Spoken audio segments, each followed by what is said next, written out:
মুঘল সাম্রাজ্যের কবরস্থান দিল্লির প্রাণকেন্দ্রে অবস্থিত। পদ্মায় যে কবর স্থাপনাটি দেখতে পাচ্তেছেন, এটি মুঘলের অন্যতম সেরা সেনাপতি ঈসা খাঁর কবর। এই কবরটিও ঠিক এই ক্যাম্পাসে অবস্থিত।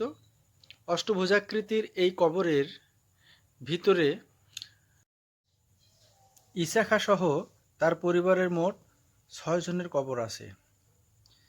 তিনি এবং তার স্ত্রী পাশাপাশি শায়িত আছেন। এই কবরগুলোই হচ্ছে সেই কবর যেখানে ঈসা খাঁ এবং তার স্ত্রী সহ পরিবারের আরও ৪ জনের কবর আছে। অসাধারণ স্থাপত্যশৈলীতে নির্মিত এই কবরটির একটি অন্যতম গুরুত্বপূর্ণ বৈশিষ্ট্য হচ্ছে এটি মুঘল সেনাপতি ঈসা খাঁ তার জীবদ্দশায় নির্মাণ করেছিলেন। এই দিক দিয়ে এটি অনন্য সাধারণ একটি কবর স্থাপনা। প্রতিদিন হাজারো পর্যটক এই স্থাপনাটি ঘুরে দেখেন। এই ক্যাম্পাসের ভিতরে কবর স্থাপনার পাশাপাশি একটি মসজিদও আছে, যেখানে মুসল্লিরা একসময় নামাজ আদায় করতেন। যদিও মসজিদটি এখন ব্যবহার হয় না। এই মসজিদ প্রাঙ্গণ থেকে দূরে ওই কবরস্থানটি হচ্ছে ঈসা খাঁর সমাধি। মসজিদ প্রাঙ্গণ থেকেও কবরের ভিউটি অত্যন্ত সুন্দর।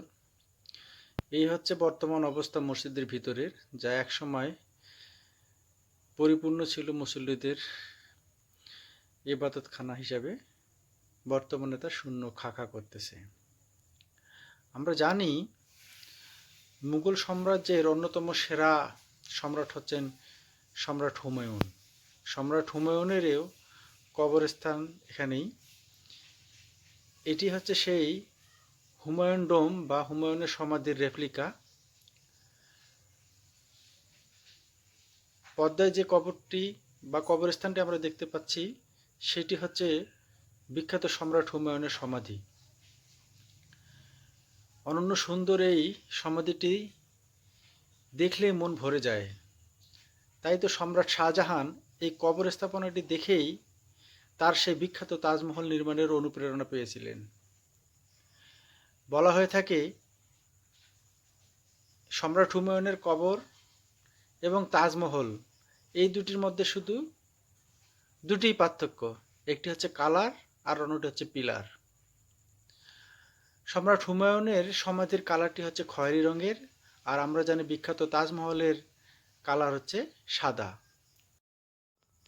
তাজমহলের চতুর্দিকে যে 4টি পিলার্স আছে, হুমায়ুন ডোমে তা নেই।